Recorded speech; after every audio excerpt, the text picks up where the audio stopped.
Hari ini kita sampai pada Matius 24 dan secara spesifik kita akan membahas ayat 40 sampai 44 dan ini mengenai syarat keterangkatan. Jadi selanjutnya khotbah Yesus tentang akhir zaman dari Matius ini dia berbicara tentang syarat keterangkatan. Ya. Dan kalau kita melihat syaratnya, saya bisa menyimpulkan bahwa syarat orang diangkat adalah kalau dia sudah matang dalam hayat rohani. Ya. Seperti kalau saudara masak, kalau sudah matang baru diangkat. Ya kan? Kalau belum matang, jangan diangkat. Nanti nggak enak jadinya. Jadi kalau sudah matang, baru diangkat. Coba kita baca ayatnya dulu, ayat 40 sampai 44. Baca semuanya ya, 2, 3. Pada waktu itu kalau ada 2 orang di ladang, yang seorang akan dibawa dan yang lain akan ditinggalkan. Kalau ada 2 orang perempuan sedang memutar batu kilangan, yang seorang akan dibawa dan yang lain akan ditinggalkan. Karena itu berjaga-jagalah sebab kamu tidak tahu pada hari mana Tuhanmu datang. Tetapi ketahuilah ini, jika tuan rumah tahu pada waktu mana pada malam hari pencuri akan datang, sudahlah pasti ia berjaga-jaga dan tidak akan membiarkan rumahnya dibongkar. Sebab itu, hendaklah kamu juga siap sedia, karena Anak Manusia datang pada saat yang tidak kamu duga. Kalau saudara perhatikan, ada 2 orang di ladang, yang seorang dibawa, yang lain ditinggalkan, lalu 2 orang ini adalah pria saudara. Man, bahasa Inggris jelas man. Jadi ini adalah saudara, pria. Kalau ada 2 saudara di ladang, maka yang seorang akan dibawa, yang lain akan ditinggalkan. Lalu kalau ada 2 orang saudari atau perempuan sedang memutar batu kilangan, yang seorang akan dibawa, yang lain akan ditinggalkan. Ini adalah yang pria ini adalah para suami dan yang wanita ini adalah para istri saudara. Dari mana saya tahu? Kalau kita bandingkan dengan Lukas pasal 17 ayat 34 sampai 36, ini ayat yang paralel dengan Matius 24 itu, tapi di situ ada tambahan satu yang tidak ada di dalam kitab Matius. Lukas pasal 17 ayat 34 sampai 36. Sudah di situ semua? Oke. Aku berkata kepadamu, pada malam itu ada 2 orang di atas satu tempat tidur, yang seorang akan dibawa dan yang lain akan ditinggalkan. Dan saya rasa ini adalah suami istri, karena 2 orang di atas satu tempat tidur. Oke. Satu dibawa, satu ditinggalkan. Dibawa itu diangkat maksudnya. Lalu ada 2 orang perempuan bersama-sama menghilang, yang seorang akan dibawa, yang lain akan ditinggalkan. Kalau ada 2 orang pria di ladang, yang seorang akan dibawa dan yang lain akan ditinggalkan. Jadi ini lebih lengkap, yaitu mengenai 2 orang di atas satu tempat tidur. Lalu berikutnya bicara tentang para istri, pekerjaannya menghilang itu menghilang gandum, menyiapkan makanan. Dan para suami bekerja di ladang, ini mencari penghasilan untuk memenuhi kebutuhan. Jadi ini adalah bicara tentang keluarga sebetulnya yang sudah menikah, ya saudara-saudara. Jadi saudara, dari mana kita tahu syarat keterangkatan adalah matang secara rohani, matang dalam hayat rohani? Buktinya yang pertama, orang yang bekerja dan menikah adalah orang yang sudah matang. Ya. Semua orang yang sudah matang akan bekerja. Walaupun tidak semua orang yang bekerja sudah matang, ya. Tapi biasanya semua orang yang sudah matang itu pasti bekerja karena memenuhi kebutuhan. Ya, saudara, apalagi kalau dia sudah berkeluarga. Suami yang sudah matang pasti bekerja, menghasilkan untuk memenuhi kebutuhan keluarga. Dan istri yang sudah matang, kalau orang sudah menikah, itu menunjukkan dia sudah matang. Makanya kenapa contoh yang Tuhan berikan adalah pasangan suami istri. Menunjukkan bahwa syarat untuk orang diangkat adalah matang. Ya. Lalu gimana? Ada suami istri di atas satu tempat tidur, satu diangkat, satu ditinggal. Artinya satunya sudah matang duluan, yang lain belum matang duluan. Entah suami atau istrinya yang sudah matang duluan, pokoknya yang sudah matang duluan itu yang diangkat. Artinya orang yang menikah secara fisik memang dihitung sudah matang, tapi secara rohani belum tentu sudah matang. Suami istri ya, selama di dunia ini mereka bersatu, tapi untuk pengangkatan mereka akan dipisahkan. Tuhan berkata, apa yang telah disatukan oleh Allah tidak boleh diceraikan atau dipisahkan oleh manusia. Betul? Jadi pernikahan itu disatukan oleh Allah, tidak boleh dipisahkan oleh manusia. Ya. Manusia tidak boleh memisahkan orang yang sudah menikah. Tapi nanti mereka akan dipisahkan oleh Tuhan sendiri. Berdasarkan syarat matang atau tidak matang. Begitu. Jadi itu bukti bahwa orang yang diangkat adalah orang yang sudah matang di dalam hayat rohani, di dalam hayat ilahi. Bukan matang secara alamiah, tapi matang secara rohania. Jelas ya? Bukti yang kedua, syarat keterangkatan adalah orang yang sudah matang secara rohani. Yang kedua, pencuri itu, kan perumpamannya pencuri. Pencuri itu ketika datang, dia hanya mengambil barang yang berharga. Ya, dan bagi Tuhan, barang yang berharga adalah orang yang sudah matang itu. Padanannya apa? Padanannya mempelai pria menjemput mempelai wanita. Mempelai pria pasti hanya membawa mempelai wanita yang sudah matang. Nggak mungkin anak-anak dibawa oleh mempelai pria untuk dikawini, kan gitu saudara. Ya, analoginya seperti itu. Jadi inilah bukti bahwa syarat keterangkatan adalah matang di dalam hayat rohani. Saya perlu menegaskan ini karena seringkali orang Kristen suka salah di sini. Syarat keterangkatan bukanlah saudara percaya. Syarat keterangkatan adalah saudara matang dalam hayat rohani. Jadi nggak peduli saudara imannya setinggi gunung bahwa saudara pasti diangkat oleh Tuhan. Tapi masalahnya syarat keterangkatan bukan percaya, tapi matang. Jadi walaupun saudara percaya tapi belum matang, tetap saudara nggak diangkat. Begitu kira-kira ya. Karena syarat keterangkatan bukan percaya tapi matang.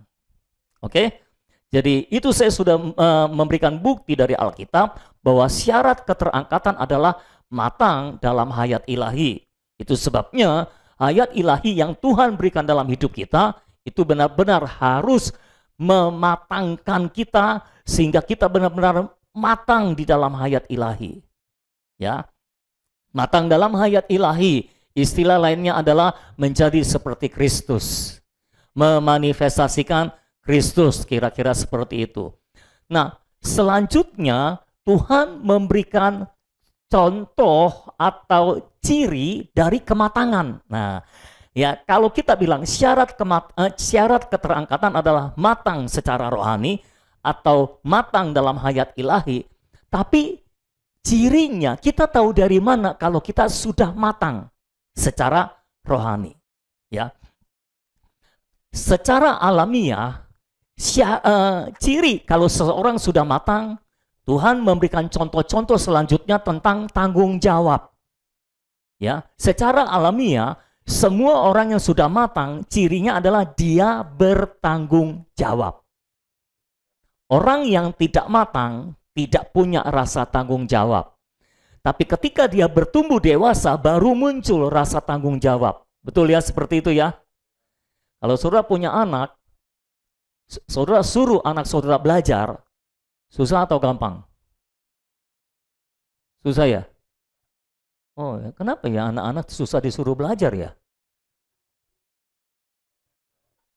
Belum ada tanggung jawab, belum muncul rasa tanggung jawab.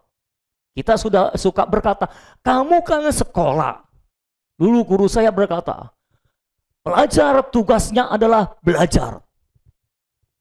Pelajar yang tidak belajar adalah pelajar yang kurang ajar. Begitu saudara. Kata guru saya seperti itu.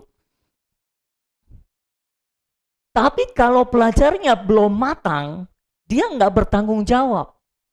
Kalau orang bertanggung jawab, besok ujian, hari ini dia usahain belajar kan. Mau hafalin satu buku deh, kan gitu ya. Nggak ada yang iya ya. Ketika saudara pelajar yang bertanggung jawab, dia akan belajar. Dia bertanggung jawab untuk mendapatkan nilai yang baik ketika ujian. Kan kira-kira seperti itu ya. Jadi ciri dari orang yang matang adalah dia bertanggung jawab. Ada banyak orang yang menghindari tanggung jawab karena belum matang. Ya. Ada cerita-cerita orang pacaran udah lama.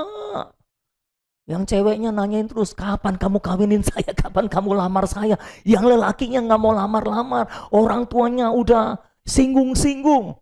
Tetap apa? Dia menghindari pernikahan. Orang yang menghindari pernikahan itu orang yang tidak mau bertanggung jawab, takut bertanggung jawab. Ya. Tapi bukan berarti orang yang menikah mau bertanggung jawab. Buktinya ada orang-orang yang menikah dan punya anak.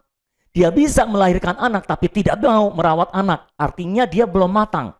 Dia menikah tapi belum matang. Gitu saudara. Makanya ketika anaknya lahir, dia nggak mau rawat anaknya. Anaknya dititipin ke mertua. Jadi dia bebas dari perawatan anak. Pokoknya dia nggak merawat anaknya. Karena merawat anak butuh tanggung jawab. Ya saudara. Jadi ciri kematangan adalah tanggung jawab. Nah, ini harus ditangkap dulu supaya saudara paham untuk pembicaraan selanjutnya. Kalau saudara perhatikan di dalam ayat 40-44 ini, Tuhan bicara mengenai tanggung jawab dalam keluarga. Ya kan?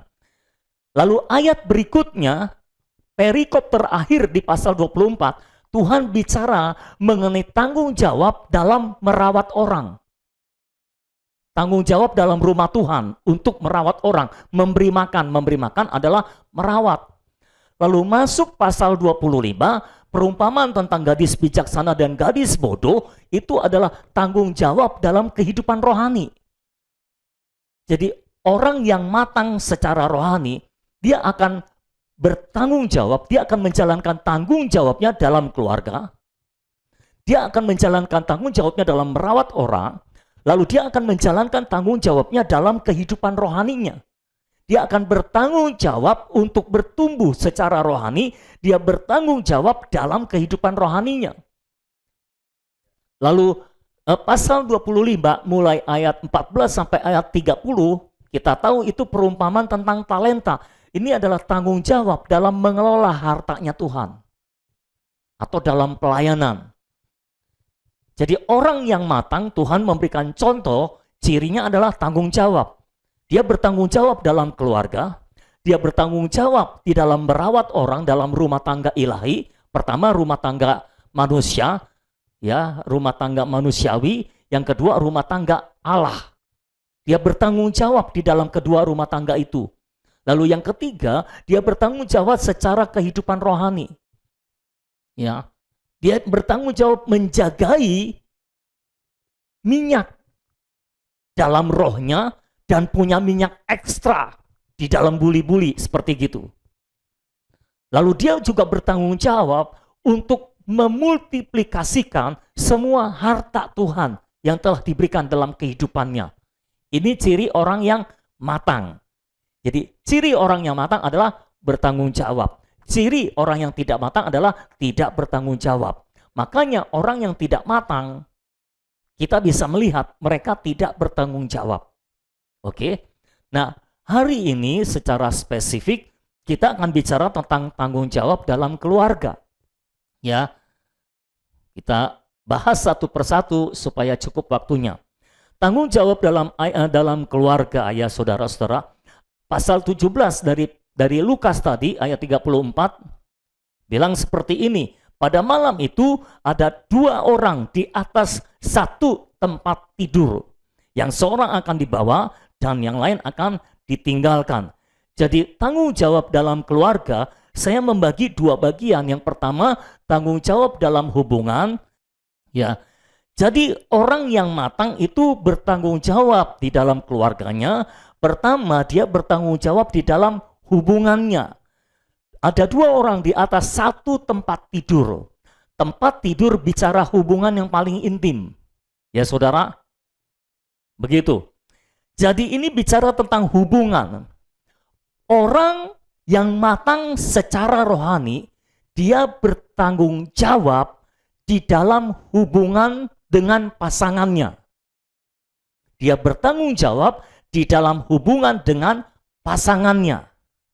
Ya saudara, dia bertanggung jawab membangun hubungan dengan pasangannya. Dia tidak cuek terhadap hubungan dengan pasangannya. Seperti itu.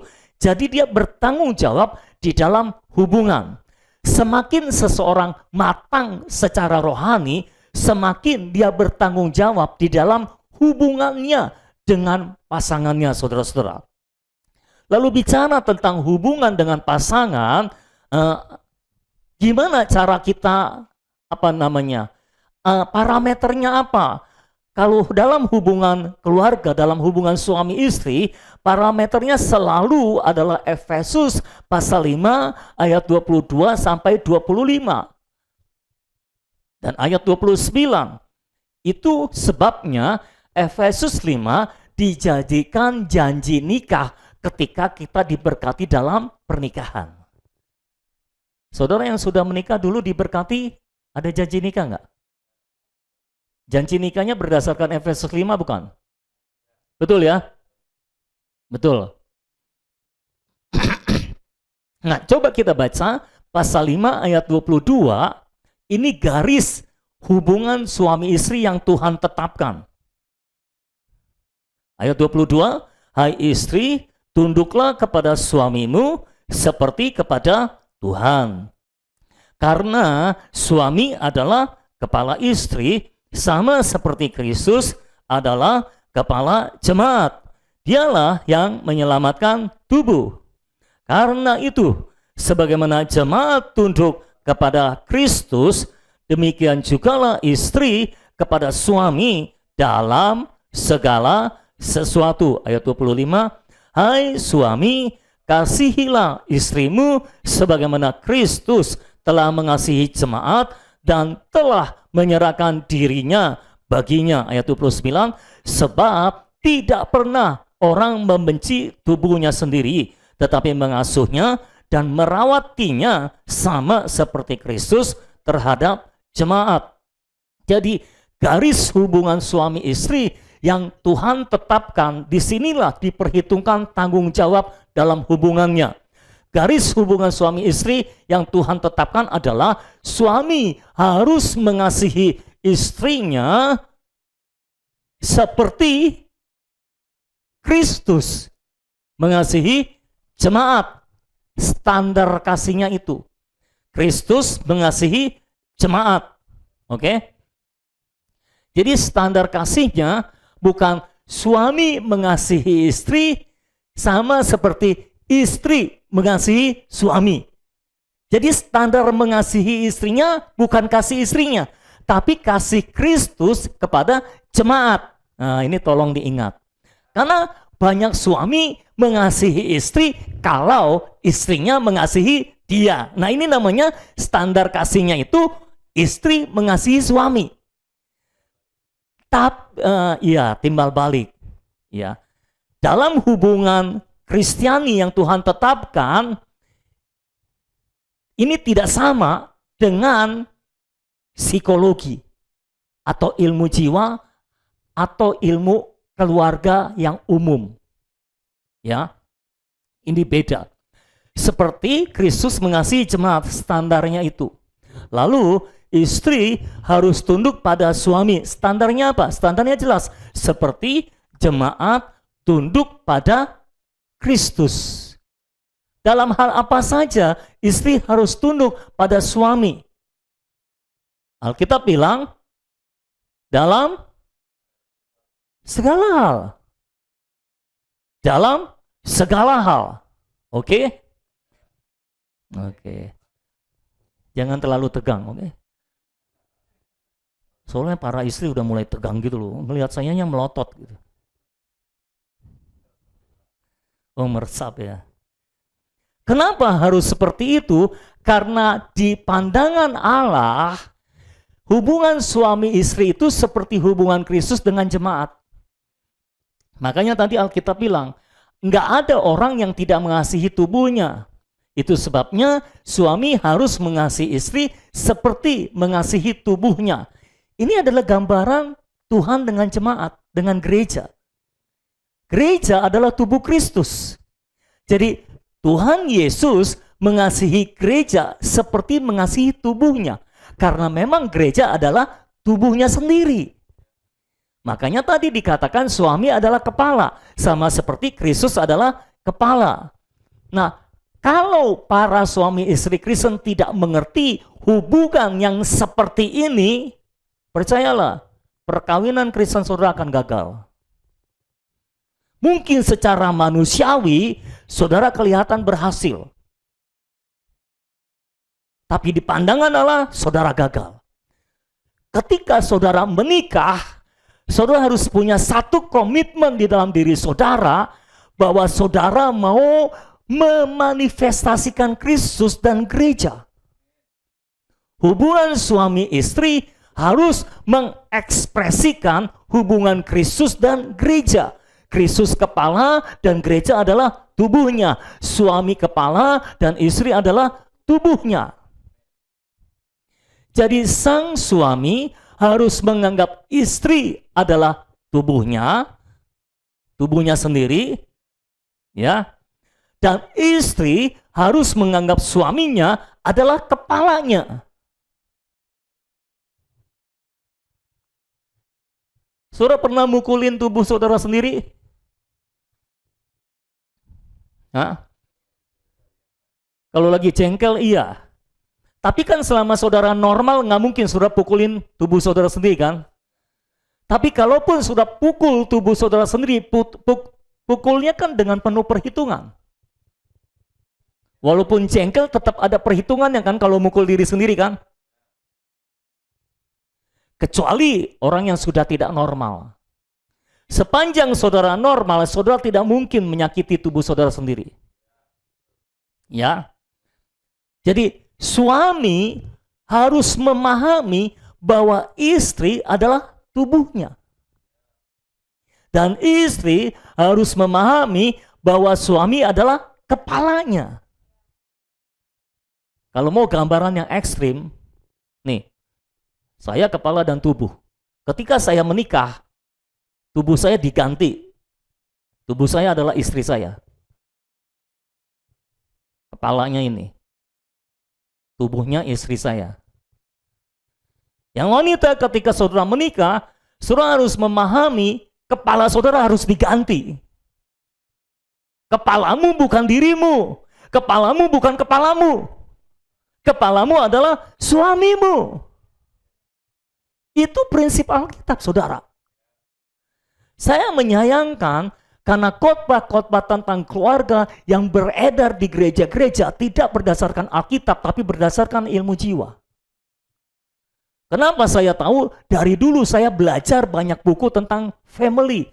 Karena keluarga ini salah satu topik yang jadi perhatian saya juga. Saya berobsesi mau memulihkan banyak hubungan keluarga, kira-kira seperti itu, saudara.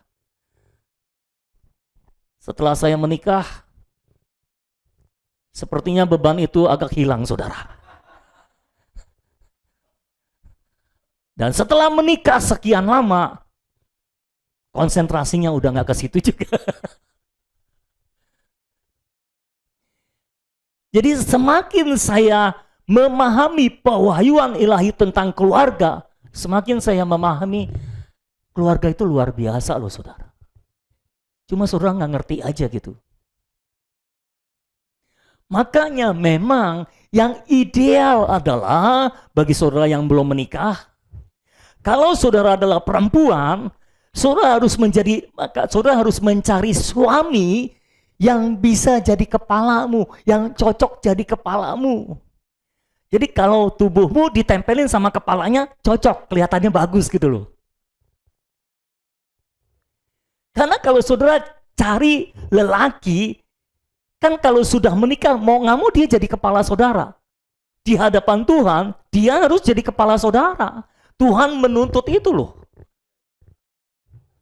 Saudara pikir nanti di tahta pengadilan Kristus, dihakiminya berdasarkan apa? Dihakiminya berdasarkan apa? Berdasarkan Alkitab. Kan hakim itu kalau memutuskan selalu harus berdasarkan KUHP. Kitab Undang-Undang Hukum Pidana. Disebutin pasalnya berapa, ayatnya berapa, junto-juntonya berapa. Gitu ya saudara. Jadi nanti ketika kita dihakimi dalam tahta pengadilan Kristus, ya Alkitab ini bahannya. Saudara sudah sesuai dengan Alkitab belum? Ya. Pertama, saudara dihakimi berdasarkan hayat ilahi yang Tuhan berikan ketika saudara lahir baru. Saudara hidup berdasarkan hayat ilahi enggak? Yang kedua, saudara dihakimi berdasarkan Alkitab. Karena kalau berdasarkan hayat ilahi, banyak orang ngaku-ngaku hidup dalam hayat ilahi. Tapi kan kalau hidup dalam hayat ilahi, dia pasti sesuai dengan Alkitab kan? Jadi dua ini standarnya, hayat ilahi dan Alkitab. Ini gambaran yang Tuhan berikan kepada saya tadi pagi ketika merenungkan firman ini, saudara-saudara, ketika ada di tahta pengadilan Kristus. Kira-kira gambarannya seperti ini. Ada dua ekstrim nih saudara ya. Ada dua ekstrim. Yang pertama, apa? Katakanlah Tuhan panggil namanya siapa. Jangan sebut yang namanya ada di sinilah, ya nggak enak ya saudara. Sebutlah, katakan ya maju ke hadapan sidang siapa? Aladin misalnya, kayak gitu. Nggak ada kan yang namanya Aladin? Puji Tuhan, nggak ada, aman. Aladin, ada nggak? Jadi saya ambil nama yang di Kerajaan 1001 Malam supaya nggak ada di sini. Aladin, wah, Aladin ini selama hidupnya dia nggak melakukan dosa. Dia orang yang baik, saudara. Nggak berzina, nggak mencuri, nggak membunuh, bahkan nggak merokok.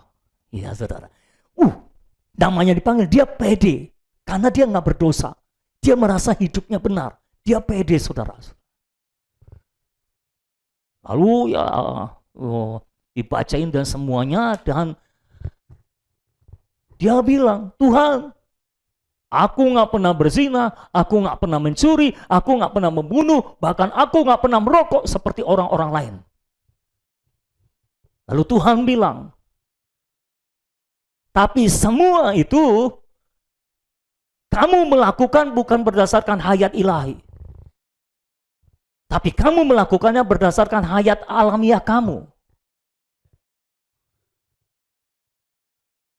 Kalau segala sesuatunya kamu lakukan berdasarkan hayat alamiah kamu, buat apa hayat ilahi kuberikan kepadamu? Menurut saudara, hayat ilahi yang Tuhan berikan itu harganya sangat mahal, saudara. Enggak akan terbayarkan, saudara mau bayar harga berapapun juga. Buat apa Tuhan berikan hayat ilahi kalau saudara tidak hidup berdasarkan hayat ilahi? Iya. Jadi ada banyak orang Kristen hayat ilahinya dianggurin, nganggur hayat ilahinya. Enggak diperhidupkan. Dia tetap hidup dengan hayat alamiahnya. Tuhan kan tahu yang kita lakukan itu berdasarkan hayat ilahi atau hayat alamiah. Betul? Tuhan tahu? Tuhan tahu. Kamu tidak berzina bukan karena hayat ilahi. Bukan karena kamu hidup berdasarkan hayat. Hayat alamiah kamu memang tidak punya kecenderungan berzina. Hayat alamiah kamu memang tidak punya kecenderungan mencuri. Ya. Hayat alamiah kamu memang tidak punya kecenderungan. Kamu dilahirkan dalam keluarga baik-baik, dididik secara baik-baik, jadi kamu baik secara alamiah. Memang kamu baik, tapi itu alamiah. Yang aku tuntut adalah kamu hidup berdasarkan hayat ilahi. Kamu memperhidupkan hayat ilahi. Ini seperti orang yang mau datang ke dalam perjamuan kudus tapi nggak pakai baju pesta, saudara. Ya, dia merasa dia sudah berpakaian, tapi Tuhan melihat dia telanjang. Kenapa? Karena pakaian yang dia pakai itu di mata Tuhan bukan pakaian. Hayat alamiahnya, kebenaran diri sendiri yang dia pakai. Sedangkan baju pesta yang Tuhan mau adalah kebenaran Kristus yang kita perhidupkan. Kebenaran yang muncul dari hidup kita karena kita memperhidupkan Kristus. Itulah baju pesta. Itulah yang diizinkan masuk ke dalam pesta perjamuan kawin anak domba. Betul saudara? Nah ini semuanya nyambung kan dengan apa yang sudah kita pelajari waktu-waktu yang lalu saudara. Jadi orang ini ditolak. Gagal dia dalam penghakiman. Nah waktu Aladin dihakimi, Abu Nawas liatin saudara. Abu Nawas ini kebetulan jemaat LCC yang sudah belajar tentang hayat. Jadi ketika Aladin dihakimi seperti itu, Abu Nawas berpikir, wah tenang, gua aman. Gua udah tahu tentang hayat, gitu saudara. Gua udah belajar tentang hayat. Itu buku belajar tentang hayat, 5 buku udah lewat semua itu.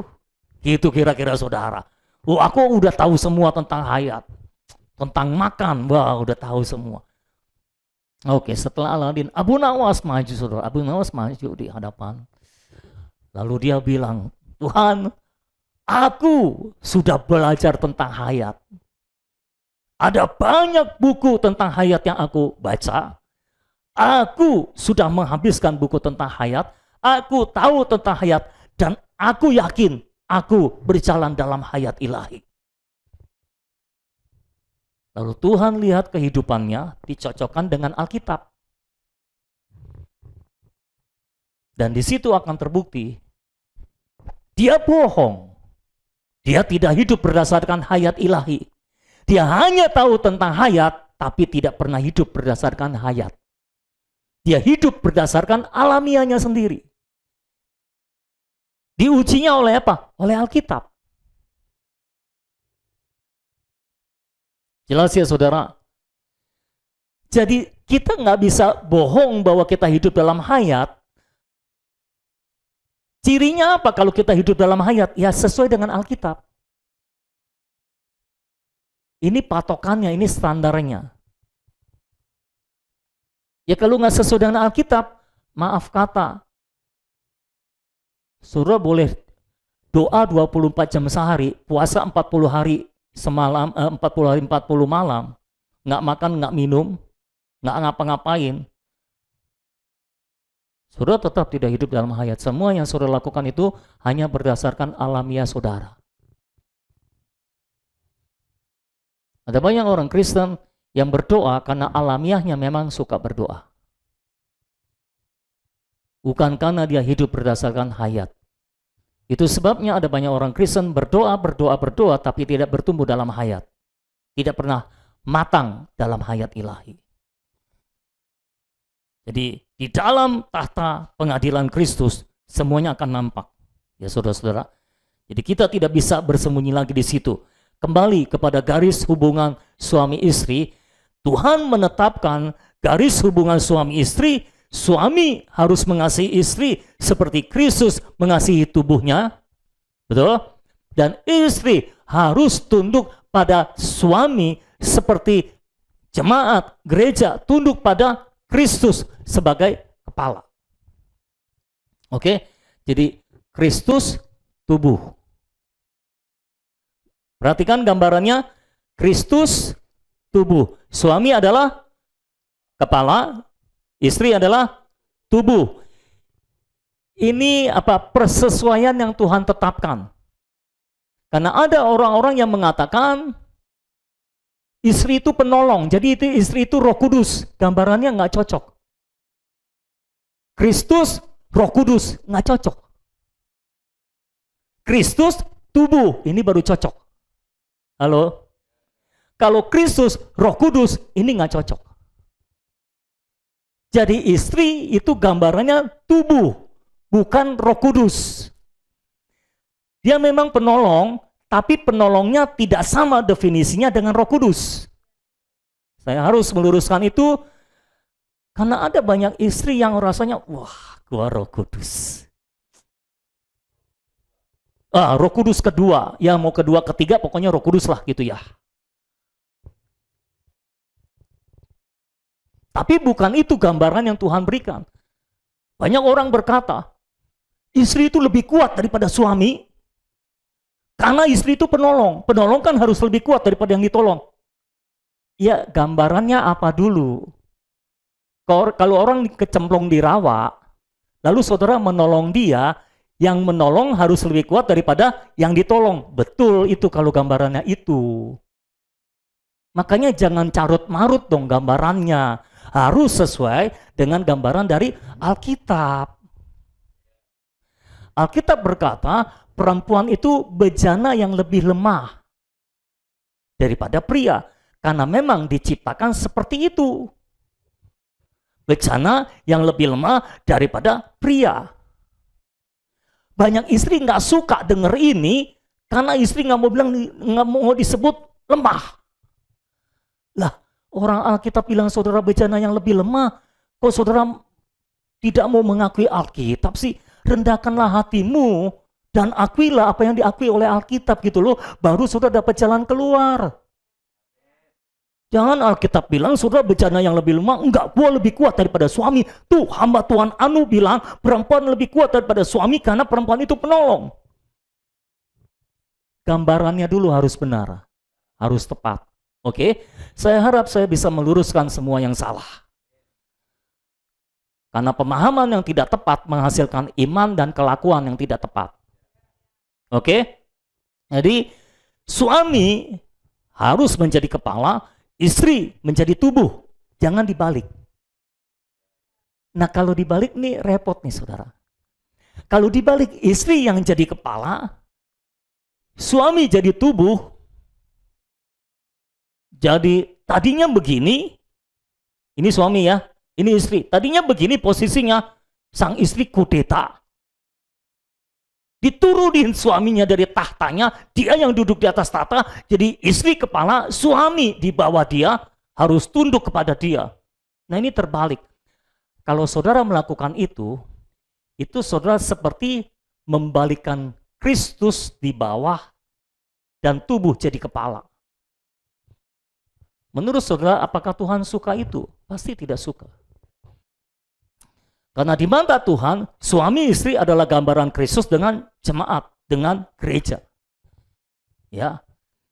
Jadi, dalam segala hal, ini harus diterapkan. Misalnya dalam komunikasi. Ini harus diterapkan. Kalau suami istri berkomunikasi, tetap prinsipnya adalah suami kepala, istri itu tubuh. Kalau istri mendekati suami sebagai tubuh, suami mendekati istri sebagai kepala, pasti komunikasinya bagus. Pasti komunikasinya akan lebih baik, lebih lancar. Ya. Bayangkan kalau suami berkomunikasi sebagai kepala, lalu istri nggak mau jadi tubuh, maunya jadi kepala juga. Maka kepala lawan kepala.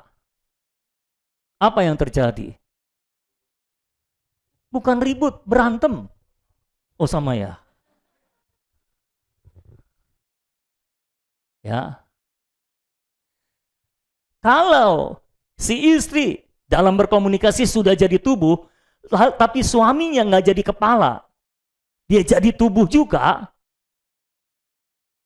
maka ini nggak jalan-jalan, mereka nggak kemana-mana, karena nggak ada kepalanya, ya kan? Kalau terbalik, istri yang jadi kepala, suami yang jadi tubuh dalam berkomunikasi, itu akan kasihan. Mungkin kelihatannya harmonis, tapi dalamnya ancur-ancuran. Jadi ada pasangan-pasangan yang dalam berkomunikasi, posisinya, saudara bisa bercermin ya para pasangan. Permisi. Ketika berkomunikasi, yang tepat, suami kepala, istri tubuh. Istri berkomunikasi sebagai tubuh, suami berkomunikasi sebagai kepala. Istri berkomunikasi dengan kepala, dia sadar dia sedang berkomunikasi dengan kepala, dan suami sadar dia berkomunikasi dengan tubuh. Ya. Yang kedua, tipe pasangan yang kedua dalam berkomunikasi, suami jadi kepala, istri jadi kepala. Nah ini seru. Pasti seru itu.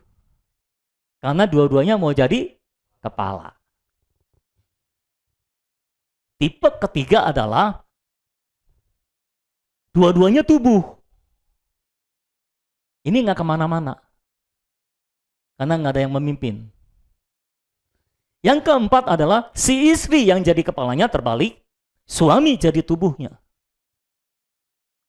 Nah ini mungkin akan kemana-mana, tapi akan nyasar. Karena istri tidak ditetapkan menjadi kepala. Percayalah para istri, kalau saudara tidak ditetapkan jadi kepala, berarti Tuhan tidak menciptakan saudara dengan potensi untuk menjadi kepala. Kan ketika Tuhan ciptakan, Tuhan kalau ciptakan kan nggak seperti ini ya. Tuhan ciptakan, udah jadi, lalu baru mikir, yang kayak gini enaknya dijadiin apa ya? Tuhan nggak kayak gitu. Tuhan punya rencana dulu, Tuhan punya master plan dulu, baru dia ciptakan. Dia mau jadinya kayak gini. Dia ciptakan manusia sesuai dengan rencana dia. Makanya ketika dia ciptakan, semua potensi di dalam diri manusia untuk menjadi seperti yang dia rencanakan, Tuhan taruh di situ. Ketika tercipta, sudah ada sebetulnya. Kenapa Tuhan ciptakan Adam jadi kepala, pria jadi kepala, istri jadi penolong, jadi tubuh? Karena memang rencana Tuhan seperti itu, karena semua rencana Tuhan berpusat kepada Kristus dan gereja. Nah, saudara harus paham itu. Semua rencana Bapa berpusat pada Kristus dan gereja. Kalau ada banyak orang mengaku melakukan rencana Tuhan, tapi tidak berpusat pada Kristus dan gereja, itu bohong. Karena semua rencana Tuhan selalu berpusat pada Kristus dan gereja. Ketika dia menciptakan manusia, Adam dan Hawa, laki dan perempuan, kepala dan tubuh, pikiran Allah itu sudah jauh ke depan. Dan Allah tinggal dalam kekekalan. Nggak ada masa lalu, nggak ada masa kini, nggak ada masa depan. Bagi Allah semuanya sama. Jadi manusia diciptakan sebagai gambaran Kristus dengan jemaat. Bagi kita itu dulu belum ada, tapi bagi Allah kan sama aja. Itu sudah kelihatan semua, sudah ada semua. Jadi manusia diciptakan untuk menggambarkan hubungan Kristus dengan jemaat. Jadi para perempuan yang belum menikah, cari suami yang kira-kira bisa menjadi kepalamu. Jadi kalau di kepalamu dicopot, lalu ditaruh kepala dia, klak, cocok gitu loh. Jangan nanti waktu ditaruh, oblak. Kayak boneka yang di mobil itu, kalau jalan goyang-goyang terus saudara. Nah saudara nggak bisa jalan dengan baik nantinya gitu loh. Para pria, kalau cari calon istri yang bisa jadi tubuh buat saudara. Yang bisa jadi penolong buat saudara. Gitu kira-kira ya. Untuk yang belum menikah. Ya. Yang belum menikah diam-diam aja itu, pura-pura aja itu. Jadi saudara harus tegas dalam hal ini. Semua dalam komunikasi, prinsipnya adalah suami jadi kepala, istri jadi tubuh. Dalam apa lagi? Semua dalam segala hal itu yang diterapkan. Tidak ada yang bisa bahagia dan harmonis kalau melanggar prinsip firman. Saudara mau pakai ilmu jiwa, ilmu apa lagi? Ilmu alam, bahkan ilmu kudu, saudara tetap nggak bisa. Nggak bisa, percayalah, nggak mungkin. Saudara mau doa 24 jam sehari, puasa 40 hari 40 malam, tapi saudara melanggar firman, nggak bisa. Kalau orang berdoa dan melanggar firman, artinya dia berdoa secara daging. Daging tidak bisa turut kepada Allah. Tidak bisa tunduk kepada Allah. Betul ya? Lalu seringkali ada yang bertanya gini, Kang. Dari suami dulu atau istri dulu nih? Oh ya, suami dulu dah. Karena yang ngomong pria. Suami seringkali tanya gini, Pak, gimana saya mau mengasihi istri saya kalau istri saya kayak gitu? Ngerti artinya kayak gitu kan? Nggak usah dijelaskan ya. Kayak gitulah. Kayak gitu maksudnya kayak gimana? Ya pokoknya kayak gitulah Pak. Gitu kira-kira. Gimana saya mau mengasihi istri, dia aja nggak tunduk sama saya. Nah pertanyaannya, gimana kalau istrimu tidak tunduk kepadamu? Wah mantap. Eko menjawab, tetap mengasihi. Haleluya. Prakteknya begitu nggak?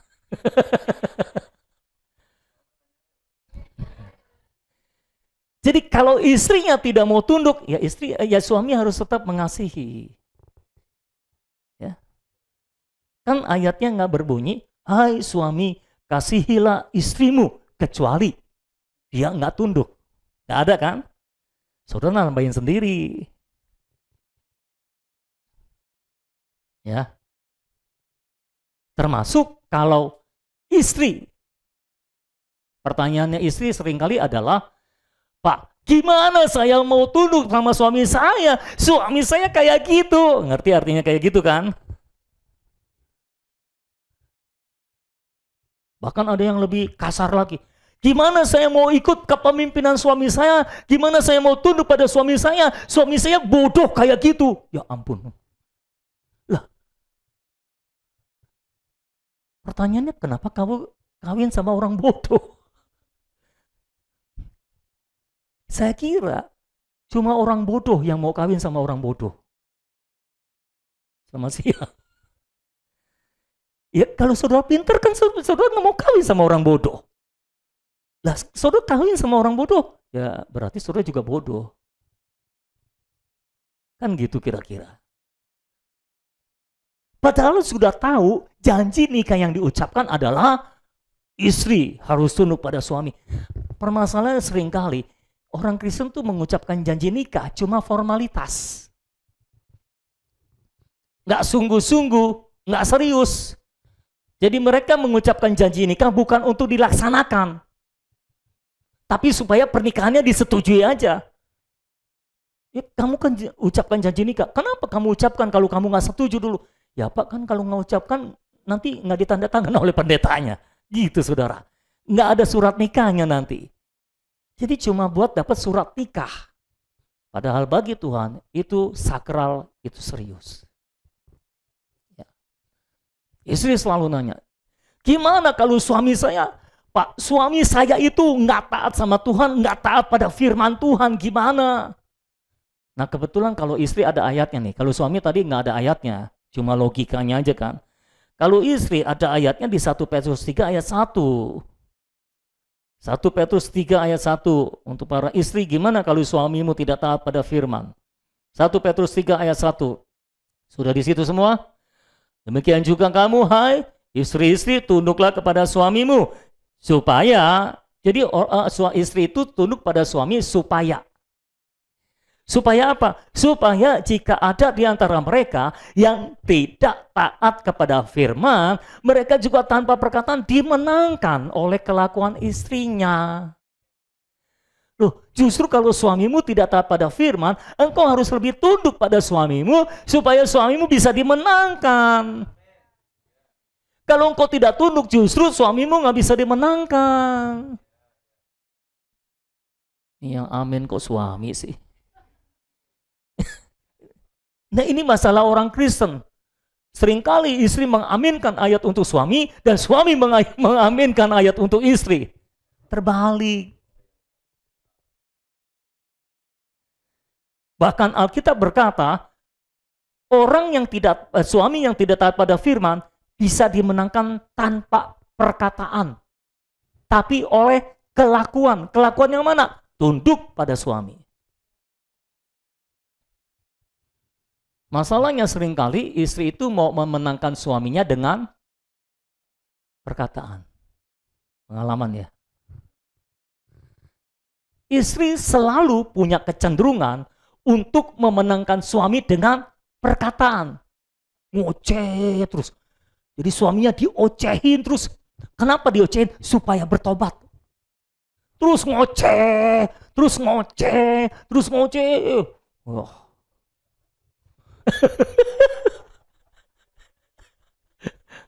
Nah, ada yang ngomong tuh suaminya, kabur suaminya katanya saudara. Percayalah, suami makin diocehin bukan semakin bertobat. Kabur dia. Gua di rumah diocehin terus, gua keluar aja deh. Kabur namanya saudara. Mending pergi mancing katanya, enak. Daripada di rumah diocehin. Jadi para istri tolonglah, sadarlah. Suamimu gak betah di rumah itu karena diocehin terus gitu loh.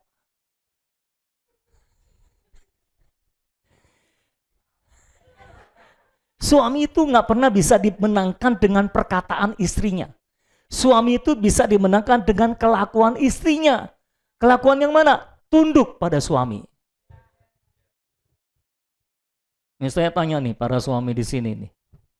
Kalau istrimu ngoceh terus, kira-kira engkau bertobat atau kumat?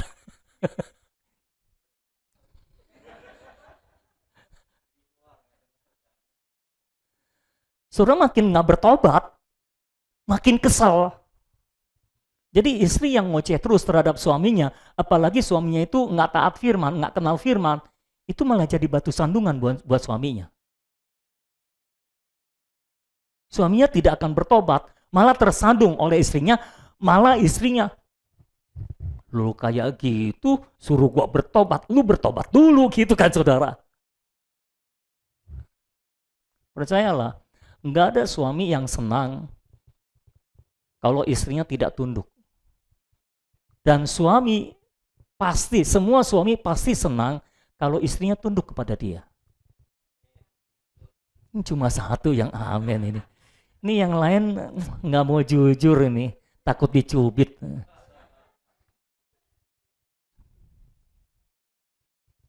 Bahkan mungkin saya berani mengatakan, tolong dikonfirmasi para suami. Suami itu akan rela melakukan apa saja buat istrinya kalau istrinya tunduk dan hormat kepada dia. Cuma satu yang konfirmasi. Tolong konfirmasi yang lainnya, apakah betul begitu? Jadi para istri, jurus untuk menundukkan suamimu, bahkan yang keras kepala sekalipun, bukan dengan ngoceh terus. Diam, tunduk, hormat. Dia akan bertobat. Dia akan rela melakukan apa saja untuk engkau. Percaya deh. Kalau suamimu lagi marah, lalu engkau ikut-ikutan marah, itu suamimu tambah naik hitamnya. Naik pitam maksudnya.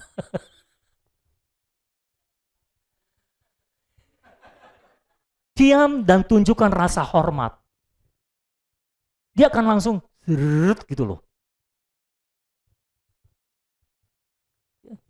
Karena suami itu hanya bisa dikalahkan dengan kelembutan wanita. Haleluya. Nggak ada amin untuk yang sedalam itu. Dan suami nggak bisa dimenangkan dengan kekerasan wanita. Semakin engkau keras kepala, semakin suamimu apaan sih? Ya saudara, kalau saudara baca Perhatikan di ayat yang kelima. Ayat yang kelima. Sebab demikianlah caranya perempuan-perempuan kudus dahulu berdandan. Perhatikan, ini caranya perempuan kudus berdandan. Yaitu perempuan-perempuan yang menaruh pengharapannya kepada Allah. Jadi ini cara berdandan perempuan kudus dan perempuan yang menaruh pengharapannya pada Allah. Titik koma, mereka tunduk pada suaminya. Jadi tunduk pada suami adalah dandanan para istri, perhiasan para istri. Artinya apa? Perhiasan itu untuk apa? Perhiasan untuk apa? Untuk mempercantik diri. Iya kan?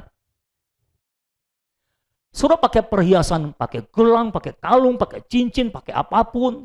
Bahkan saudara di make up. Sini merah, sini hijau, sini ungu. Itu magiku hibiniu ada di situ semua, saudara. Suami nggak terlalu tertarik dengan gitu-gituan. Tapi kalau engkau tunduk, suami melihat engkau cantik. Karena itu perhiasanmu. Itu perhiasanmu. Ini Alkitab yang bilang ya, bukan saya yang bilang ya.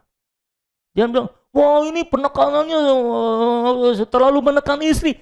Bukan soal menekan atau tidak menekan, Alkitab bilangnya apa? Gitu saudara. Masa yang dibahas ayat untuk istri? Ya memang adanya ayat untuk istri. Kalau ayat hanya untuk suami, apa saudara tahu? Saya bacain kalau saudara tahu. Ya ayat 7 untuk suami. Ayat 7, ada yang mau dibacain ayat 7. Demikian juga kamu, hai suami-suami, hiduplah bijaksana dengan istrimu sebagai kaum yang lebih lemah. Hormatilah mereka sebagai teman pewaris dari kasih karunia, yaitu kasih karunia hayat maksudnya. Supaya doamu jangan terhalang. Kalau istri tunduk pada suami, dan suami macam-macam sama istri, jangan main-main. Kenapa? Backupnya Tuhan.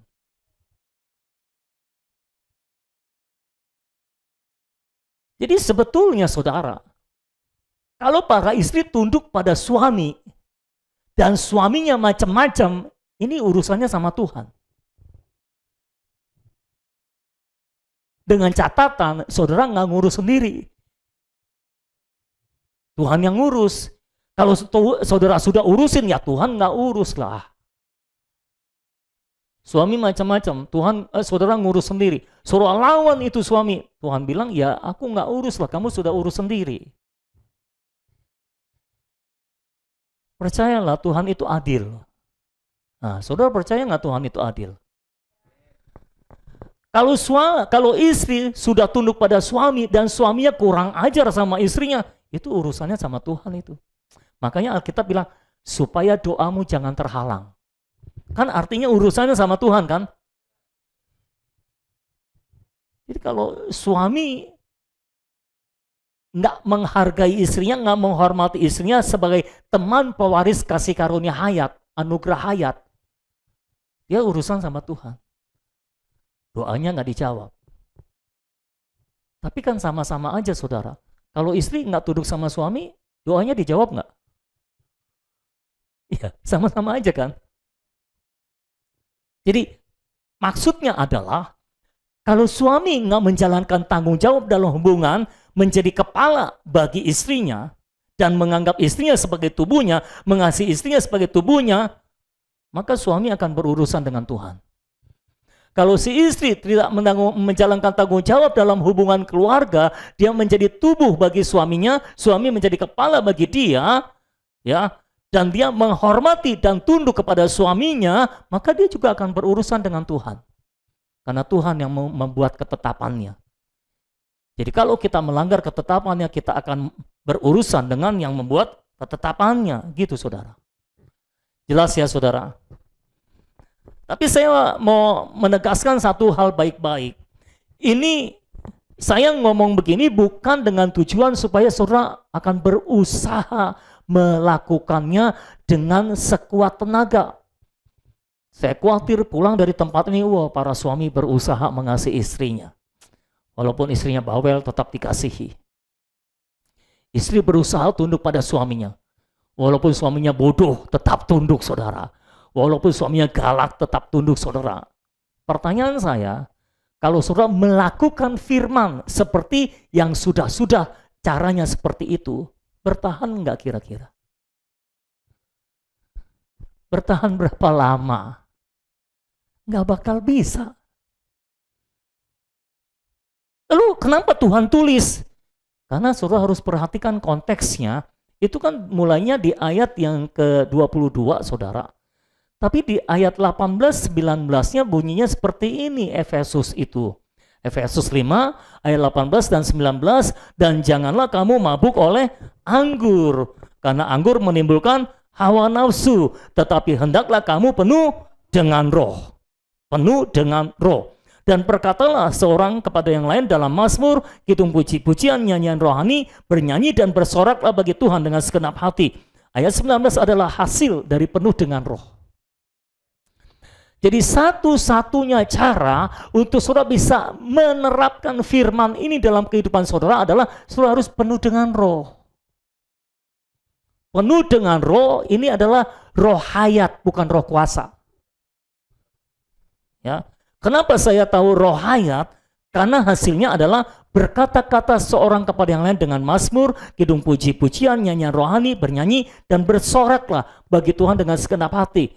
Ini adalah hasil kepenuhan dari roh hayat. Kalau hasil kepenuhan dari roh kuasa, saudara berani memberitakan Injil. Itu hasil kepenuhan dari roh kuasa. Jadi saudara jangan berusaha untuk menjadi istri yang tunduk pada suami. Saudara jangan berusaha untuk menjadi suami yang mengasihi istrinya. Walaupun istrinya kayak gimana pun jangan berusaha. Karena selama saudara berusaha secara alamiah, saudara nggak mungkin berhasil. Yang alamiah tidak mungkin berhasil untuk melakukan ketetapan Allah seperti yang Tuhan inginkan. Ada sih orang yang secara alamiah, wanita yang secara alamiah lembut, dia bisa tunduk pada suaminya. Secara alamiah, suami juga bisa mengasihi istrinya, karena dia memang suami yang penuh dengan kasih sayang. Secara alamiah ada yang kayak gitu. Tapi itu nggak terhitung oleh Tuhan. Tapi kebanyakan orang, ya saudara, ketika menerapkan hal ini dalam keluarga mengalami kesulitan.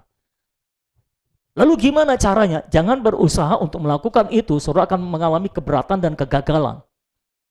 Caranya apa? Penuh dengan roh hayat. Setiap hari dipenuhi dengan Roh Kudus aspek hayat. Atau secara singkat saya mau berkata, setiap hari saudara harus penuh dengan hayat ilahi. Penuh dengan roh hayat, penuh dengan roh hayat, penuh dengan roh hayat. Secara spontan, secara otomatis saudara akan tunduk pada suami. Secara otomatis saudara akan mengasihi istrimu. Itu bukan hasil usaha saudara sendiri, tapi hasil dari memperhidupkan hayat ilahi. Memperhidupkan Kristus. Ya. Jadi bukan berusaha tunduk, bukan berusaha mengasihi. Apa yang harus kita usahakan? Memperhidupkan Kristus. Penuh dengan roh hayat. Jangan mabuk oleh anggur, tapi penuhlah dengan roh. Jangan mabuk dengan anggur. Anggur itu bisa lambang kesenangan, kenikmatan duniawi. Jangan sibuk dengan kenikmatan duniawi, penuh dengan roh, penuh dengan roh. Karena orang yang sibuk dengan kenikmatan duniawi, kesenangan duniawi, jarang penuh dengan roh. Dan orang yang penuh dengan roh tidak suka menikmati kesenangan duniawi. Ya. Ini bukan dosa loh, kesenangan, kenikmatan, hobi saudara, senang-senang saudara. Penuh dengan roh, penuh dengan roh, setiap hari penuh dengan roh, penuh dengan roh, penuh dengan roh hayat itu. Oh, biarlah kita terus dipenuhi dengan roh hayat. Supaya apa? Kita bisa menerapkan firman Tuhan dalam kehidupan kita. Kalau saudara berusaha sendiri, percayalah saudara akan gagal. Ya, para suami, para saudara, saudara berusaha sendiri, saudara akan gagal mengasihi istrimu seperti Kristus mengasihi jemaat. Sampai titik tertentu, saudara tidak bisa mengasihi dia lagi. Saudara harus penuh dengan roh, baru bisa mengasihi istri seperti Kristus mengasihi jemaat. Saudari harus penuh dengan roh supaya bisa tunduk pada suami seperti jemaat tunduk kepada Kristus. Ya. Nah, orang yang semakin penuh dengan roh, semakin matang dalam hayat, dia akan bertanggung jawab dalam hubungan pernikahannya. Ya. Bagaimana caranya bertanggung jawab? Sang suami mengasihi istrinya dan si istri tunduk dan hormat pada suaminya. Amin, saudara. Saudara menangkap apa yang disampaikan? Oke. Yang kedua sekarang, tadi tanggung jawab dalam hubungan, sekarang tanggung jawab dalam pekerjaan. Jika ada dua orang di ladang, satu diangkat, satu ditinggalkan. Ini adalah para saudara, laki-laki. Artinya para suami. Jadi setelah tidur semalaman bersama istri, bersama pasangan, bersama suami, pagi dia harus kerja. Ceritanya gitu, saudara. Kerjanya apa? Suami ada tanggung jawab kerjanya sendiri, istri ada tanggung jawab kerjanya sendiri. Ya, tanggung jawab dalam pekerjaan rumah tangga harus dilaksanakan. Orang yang matang secara rohani, orang yang matang dalam hayat, orang yang penuh dengan roh hayat, dia akan bertanggung jawab di dalam pekerjaan rumah tangganya. Suami akan bertanggung jawab untuk pergi ke ladang mencari penghasilan untuk memenuhi kebutuhan keluarga. Istri akan bertanggung jawab untuk mengilang gandum supaya bisa bikin roti, bisa bikin makanan yang supaya anak-anaknya, suaminya bisa makan makanan yang lezat dan bergizi. Itu tugas seorang suami dan tugas seorang istri. Ya. Dan mengilang gandum itu pekerjaan yang berat loh, saudara. Bekerja di ladang juga pekerjaan yang berat kan? Siapa yang pernah kerja di ladang? Itu berat. Di bawah terik matahari. Tuhan ambil contoh pekerjaan yang berat. Artinya orang Kristen nggak boleh memilih pekerjaan yang ringan. Yang enteng, yang santai. Semakin kita matang secara rohani, kita tidak suka dengan pekerjaan yang enteng. Kita suka dengan pekerjaan yang berat. Ya saudara. Orang matang tidak maunya kerjaan yang enteng, yang santai-santai, saudara-saudara. Ya, memilih pekerjaan yang berat. Di ladang adalah pekerjaan berat. Mengilang gandum itu juga pekerjaan berat. Jadi saudara-saudara, perhatikan baik-baik. Ciri keterangkatan, syarat keterangkatan matang dalam hayat rohani. Ciri orangnya matang adalah bertanggung jawab. Ya, semakin kita matang secara rohani, semakin kita menjadi orang yang bertanggung jawab dalam keluarga. Para suami yang tidak bertanggung jawab untuk memenuhi kebutuhan keluarganya, itu menunjukkan dia belum matang secara rohani. Para istri yang tidak bertanggung jawab untuk memenuhi, mengatur rumah tangganya dengan baik, supaya anaknya bisa dapat pakaian yang baik, makanan yang baik, saudara-saudara, mengurus suami dan anak-anaknya dengan baik, maka menunjukkan dia belum matang kalau dia tidak mengurus semuanya itu. Jadi perhatikan gini, saudara. Kenapa harus ditekankan ini, saudara? Karena banyak orang Kristen ini salah kaprah, saudara ya. Mereka pikir kalau mereka doa terus baru diangkat. Makanya perhatikan, Tuhan memberikan contohnya, yang diangkat itu yang ada di ladang, yang sedang bekerja, melakukan tanggung jawab sehari-harinya, yang rutin. Dan satu lagi, mengurus rumah tangga, mengilang gandum, itu juga pekerjaan rutin, sedang melakukan tanggung jawabnya. Jadi Tuhan memberikan contoh yang luar biasa menurut saya, yang harusnya ditangkap oleh orang Kristen. Yang diangkat itu yang bertanggung jawab mengerjakan pekerjaan-pekerjaan rutinnya setiap hari dalam rumah tangga, bukan yang sedang berdoa. Ya. Konsep kebanyakan orang Kristen, khususnya yang agamawi, adalah syarat keterangkatan itu banyak berdoa. Ayo doa terus, doa, baca Alkitab, doa, baca Alkitab, doa, baca Alkitab, doa, baca Alkitab, akan diangkat. Permasalahannya Tuhan memberikan contoh, yang diangkat itu yang bekerja di ladang yang sedang mengilang gandum. Artinya apa? Kalau saudara berdoa dan berdoa dan berdoa dan berdoa, tapi engkau tidak menjalankan tanggung jawabmu sebagai suami, tanggung jawabmu sebagai istri, ya engkau belum matang dalam hayat lah. Perhatikan baik-baik, ciri orang yang matang secara rohani adalah dia bertanggung jawab, bukan dia berdoa. Karena ada terlalu banyak, khususnya para istri, doa, tapi suaminya nggak terurus, anak-anaknya juga nggak terurus. Ada seorang istri yang suaminya sedang sakit di rumah, dia malah rajin pergi ke menara doa 24 jam. Sampai suaminya meninggal. Itu bukan rohani sama sekali. Itu tidak menunjukkan rohani. Tidak semua orang yang berdoa rohani. Tapi semua orang yang rohani pasti berdoa. Jadi semakin matang, seharusnya saudara semakin bertanggung jawab. Bukan semakin matang, semakin tidak bertanggung jawab. Karena ada banyak orang yang tidak mau mengerjakan tanggung jawabnya yang rutin, cuma maunya mengerjakan pekerjaan yang rohani. Nah, ada suami yang datang ke gereja ribut. Kenapa? Karena istrinya rajin ke gereja, rajin doa, rajin ke gereja, aktif pelayanan ini, itu, sibuk. Hampir setiap hari ke gereja, rumahnya nggak terurus. Jadi maafkan saya harus meluruskan ini. Rajin doa, rajin baca Alkitab, rajin ibadah, rajin pelayanan, belum tentu matang secara rohani. Orang yang matang secara rohani ditunjukkan oleh dia bertanggung jawab.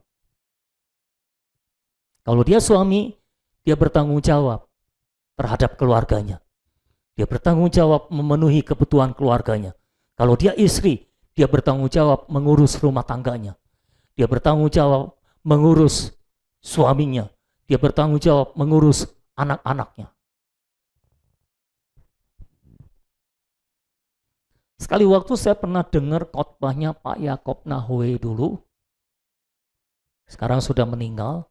Tapi dulu sekali waktu kebetulan saya hadir di sebuah, itu sebetulnya ibadah untuk ibu-ibu sih. Cuma kebetulan saya mampir di situ, kayak retreat gitu, saya mampir di situ, ada urusan apa gitu, saya lupa. Jadi saya duduk di situ. Nah, Pak Yakob Nahue khotbah di antara ibu-ibu gitu, saudara. Nah, dia bilang kayak gini.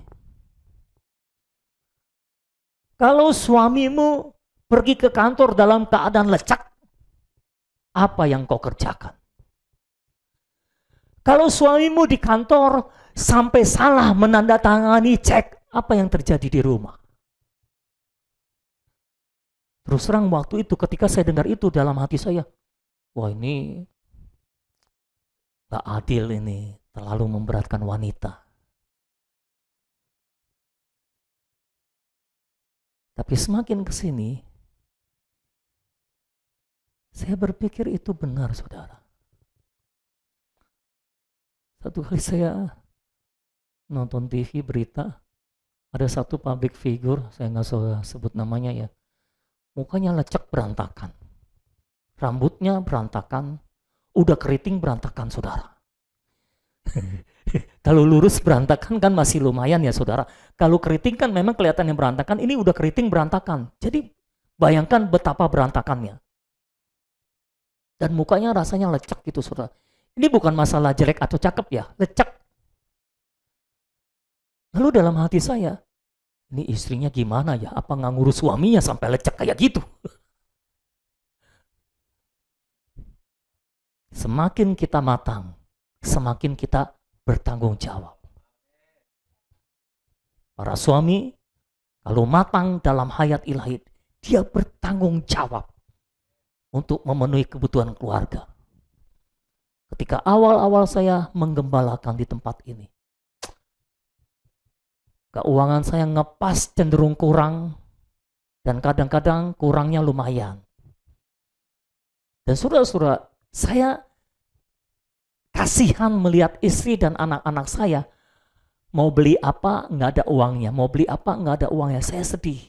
Saya datang sama Tuhan, saya doa, saya bilang kayak gini, Tuhan, yang Tuhan panggil untuk menjadi hamba Tuhan kan saya, bukan istri dan anak-anak saya, Tuhan. Jadi tolong dong, kalau memang mau susah karena jadi hamba Tuhan, saya sendiri. Kan yang dipanggil jadi hamba Tuhan cuma saya, istri dan anak-anak saya nggak dipanggil. Jadi tolong dong, jangan mereka susah, biarkan saya susah sendiri. Nah, ini doa seorang suami. Kenapa saya bisa berdoa begitu? Karena kayak ada panggilan tanggung jawab gitu untuk memenuhi kebutuhan keluarga. Cuma kan permasalahannya saya nggak bisa kerja di luar. Kan panggilan katanya saudara. Jadi saya doa seperti itu. Tapi sayang, jawaban Tuhan nggak sesuai harapan saya. Tuhan bilang, maaf, satu paket. Jadi kalau suami dipanggil ya mau nggak mau istri dan anak-anak ikut dipanggil. Tapi para istri kadang-kadang nggak ngerti. Yang dipanggil itu suamiku, yang hamba Tuhan itu suamiku. Ya kalau suamimu dokter, engkau itu ibu dokter. Kalau suamimu gembala, mau nggak mau engkau ibu gembala. Ya. Kalau suamimu Pak RT, mau nggak mau engkau jadi ibu RT. Tapi kan nggak ada kalau istrinya dokter, suaminya jadi Pak Dokter. Ya, suaminya tetap aja Pak Eko, misalnya kayak gitu saudara. Nggak dipanggil Pak Dokter. Jadi dari situ saja kita sudah bisa melihat itulah yang Tuhan tetapkan. Jadi ciri orang yang matang adalah tanggung jawab. Semakin saudara matang secara rohani, cirinya supaya saudara bisa mengukur kematangan saudara, apakah saudara semakin bertanggung jawab. Oh ya, soal doa tadi, puji Tuhan, walaupun jawabannya waktu itu satu paket, mau nggak mau saya harus melihat istri dan anak-anak saya nggak bisa beli apa yang mereka harus beli atau mau beli, ya saudara-saudara. Tapi puji Tuhan, Tuhan jawab doa saya juga sih. Sekarang kan nggak begitu, kayak gitu. Sekarang bisa lah kira-kira, asal jangan beli kapal. Ya beli yang biasa aja bisa lah saudara ya. Jadi Tuhan jawab doa juga sebetulnya. Jadi para suami, para istri, kalau engkau mau tahu, engkau diangkat atau enggak nih, ngukurnya gimana? Engkau matang atau tidak? Gimana saya tahu saya matang? Tanggung jawab, ukurannya tanggung jawab. Engkau semakin bertanggung jawab atau tidak? Tapi para suami, tanggung jawabnya juga bukan cuma kerja. Kerja, enggak peduli. Istrinya kayak gimana, anak-anaknya kayak gimana. Enggak gitu. Suami juga harus membantu istrinya mengerjakan pekerjaan rumah tangga ketika dibutuhkan. Sama seperti istri juga harus membantu pekerjaan suaminya ketika dibutuhkan. Sama seperti itu. Tapi yang saya mau gariskan dengan tegas di sini adalah bertanggung jawab. Ya. Banyak orang Kristen ngomong tentang kekudusan terus. Kamu harus kudus, harus kudus, harus kudus, harus kudus, harus kudus, harus kudus. Doa banyak, kudus, doa banyak, kudus. Tapi tidak menjalankan tanggung jawabnya. Saudara tidak akan menjadi kudus. Lebih baik saudara tidak bicara kekudusan, jalankan tanggung jawabmu, engkau akan jadi kudus. Ya. Doa banyak tapi tidak menjalankan tanggung jawab, apa yang salah? Artinya ada yang salah dengan doamu. Semakin kita berdoa banyak, seharusnya kita semakin matang. Dan semakin matang, seharusnya kita semakin bertanggung jawab. Semakin bertanggung jawab, kita akan melakukan semua pekerjaan rutin yang seharusnya kita lakukan. Para suami memastikan keluarganya aman. Para istri memastikan keluarganya terurus, rumah tangga terurus. Ketika suaminya pulang dari kantor, pulang dari bekerja capek-capek, para istri memastikan suaminya pulang disegarkan oleh keadaan rumah dan oleh keadaan istrinya. Saudara tahu, saya nggak tahu para suami di sini bisa mengkonfirmasi perkataan saya atau enggak. Saya harap bisa. Suami itu kalau di luar kerja lagi capek-capek, pulang itu cuma satu yang bisa menyegarkan dia, istrinya. Cepat kali. Bisakah saudara bayangkan, lagi capek-capek pulang, istrinya menyambutnya, boro-boro kasih minuman, ocehan.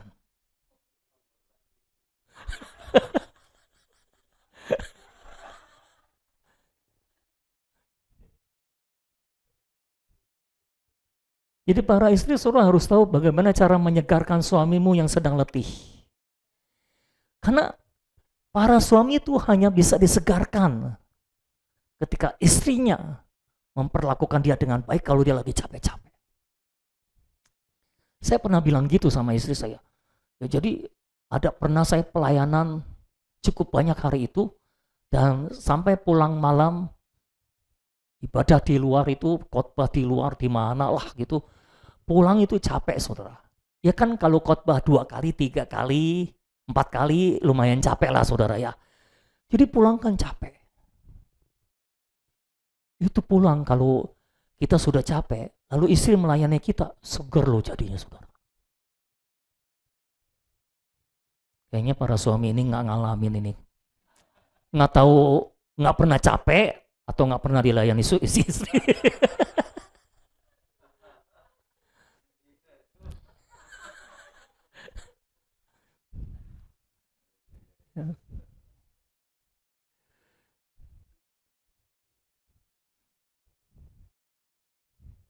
Jadi kalau saudara mau diangkat, persiapkan dirimu dengan baik. Apa yang harus saudara lakukan? Penuh dengan roh. Tiap hari penuh dengan roh, penuh dengan roh, penuh dengan roh. Baru saudara bisa menjalankan apa yang seharusnya saudara jalankan. Jangan berusaha tunduk para istri, jangan berusaha mengasihi para suami. Maksudnya para suami jangan berusaha mengasihi, para istri jangan berusaha tunduk, tapi penuh dengan roh. Otomatis saudara akan duduk, saudara akan mengasihi istrimu, dan saudara akan tunduk kepada suamimu. Itu spontan. Ya. Dan dalam pekerjaan, saudara bertanggung jawab untuk melaksanakan setiap pekerjaan. Para suami akan bertanggung jawab untuk bekerja di ladang, dan para istri akan bertanggung jawab untuk mengilang gandum supaya makanan rumah tangga terpenuhi. Ayat yang lebih lengkap tentang tanggung jawab para istri dalam rumah tangga ada di Amsal pasal 30. Benar ya, pasal 30 ya? Ya cari sendirilah, kalau nggak pasal 30, pasal 31. Ayat-ayat di ujung. Kalau nggak salah 10 pasal itu istri yang cakap melebihi permata, judul perikopnya. Jadi saya mau beritahu saudara, sambil menanti kedatangan Tuhan Yesus, saudara harus berjaga-jaga. Berjaga-jaganya gimana? Suami harus mengasihi istri dan istri harus duduk pada suami, tapi kan kita nggak bisa secara alamiah. Lalu bagaimana caranya? Saudara harus penuh dengan roh. Penuhlah dengan roh, penuh dengan hayat. Karena kan syaratnya penuh dengan hayat atau matang dalam hayat, kan sama. Syaratnya penuh dengan hayat. Semuanya itu cuma buah yang dihasilkan dari penuh dengan hayat. Ya. Jadi saudara bisa ngecek apakah saudara penuh dengan hayat dengan cara, kalau saudara istri, apakah engkau bisa tunduk pada suamimu? Kalau engkau suami, apakah engkau bisa mengasihi istrimu bagaimanapun istrimu? Apakah engkau bertanggung jawab terhadap kebutuhan keluargamu? Apakah engkau bertanggung jawab untuk bekerja di ladang? Kalau engkau istri, apakah engkau bertanggung jawab terhadap urusan rumah tangga? Apakah engkau mengurus suami dan anak-anakmu dengan baik? Gitu. Sehingga parameternya jelas. Oke? Jelas saudara-saudara? Oke. Haleluya. Apakah bisa kita laksanakan bersama-sama? Yuk kita berdoa. Saya berdoa supaya Tuhan menolong kita. Tuhan Yesus, kami menyerahkan hidup kami dalam tangan-Mu. Kami menyerahkan seluruh jemaat-Mu Tuhan, baik yang sudah menikah, baik yang belum menikah. Kami berdoa, berikan anugerah-Mu bagi kami Tuhan, terangi kami Tuhan, sehingga jiwa dan roh kami semakin terpisah dan kami semakin matang di dalam hayat. Kami berdoa Tuhan, Engkau terus menolong kami Tuhan. Kepenuhan roh hayat bisa terus terjadi dalam kehidupan kami Tuhan. Ini bukan perkara yang terjadi sekali untuk selamanya, tapi setiap hari Tuhan, kami harus terus dipenuhi dengan roh hayat-Mu Tuhan. Oh Tuhan Yesus, biarlah roh hayat itu tercurah dalam hidup kami. Kami meminum roh hayat itu. Kami meminum air hayat itu. Kami menghirup Engkau Tuhan seperti menghirup udara Tuhan. Kami meminum Engkau seperti meminum air Tuhan. Biar hayat ilahi penuh di dalam kami. Penuh mencenuhi jiwa kami, mencenuhi pikiran kami, mencenuhi emosi kami, mencenuhi tekad kami Tuhan. Sehingga seluruh alamiah kami direndam, dicenuhi oleh hayat ilahi. Sehingga kami penuh dengan roh hayat. Kami matang di dalam hayat ilahi. Tuhan, kami tahu Tuhan, Engkau sudah memberikan hayat ilahi kepada kami ketika kami lahir baru Tuhan. Itu bukan untuk diabaikan, itu bukan untuk diremehkan Tuhan. Supaya kami mengambil hayat ilahi itu, kami memperhidupkan hayat ilahi itu Tuhan. Karena buat apa kami memiliki hayat ilahi, tapi kami memperhidupkan alamiah kami Tuhan. Oh Tuhan, Engkau memberikan hayat ilahi untuk kami perhidupkan, sehingga kami hidup oleh hayat-Mu Tuhan. Terima kasih Tuhan, meteraikan ini di dalam hidup kami, bangkitkan seluruh jemaat-Mu menjadi manusia hayat, manusia yang matang dalam hayat dan matang duluan, sehingga siap diangkat ketika Engkau datang sebagai pencuri. Terima kasih Tuhan, terpujilah nama-Mu selama-lamanya. Hamba berdoa Tuhan untuk setiap pasangan suami istri yang ada di dalam gereja ini Tuhan. Oh curahkan anugerah-Mu bagi mereka Tuhan, supaya mereka penuh dengan roh hayat, sehingga mereka bisa menerapkan firman dalam kehidupan mereka Tuhan. Karena secara alamiah kami gagal Tuhan dalam hal itu, tetapi ketika hayat ilahi itu ada di dalam hidup kami Tuhan, maka hayat ilahi adalah hayat yang mengasihi. Hayat ilahi itu adalah kasih sendiri. Hayat ilahi itu adalah hayat yang tunduk dan taat Tuhan. Oh terima kasih Tuhan, terpujilah nama-Mu buat hayat ilahi yang sudah Engkau berikan dalam hidup kami. Dan biarlah kami matang di dalam hayat ilahi, sehingga kami boleh meraja bersama-sama dengan Engkau Tuhan. Meraja dalam hayat. Terima kasih Tuhan, meteraikan semua firman-Mu ini dan bangun kami dengan firman ini Tuhan. Terima kasih Tuhan, bangun setiap keluarga di tempat ini dengan firman-Mu Tuhan. Kami percaya Tuhan, langit dan bumi akan berlalu, tapi firman Tuhan akan tetap untuk selama-lamanya. Terima kasih Tuhan, terpujilah nama-Mu untuk selama-lamanya. Dalam nama Tuhan Yesus mohon berkat-Mu, anugerah-Mu untuk seluruh jemaat Tuhan yang berada di tempat ini dan yang hari ini tidak hadir. Curahkan berkat-Mu juga untuk mereka. Terima kasih Tuhan, dalam nama Yesus kami berdoa. Dan semua kita yang telah menerima berkat dan anugerahnya, sama-sama kita katakan amin. Puji nama Tuhan, haleluya. Tuhan Yesus memberkati saudara, selamat siang.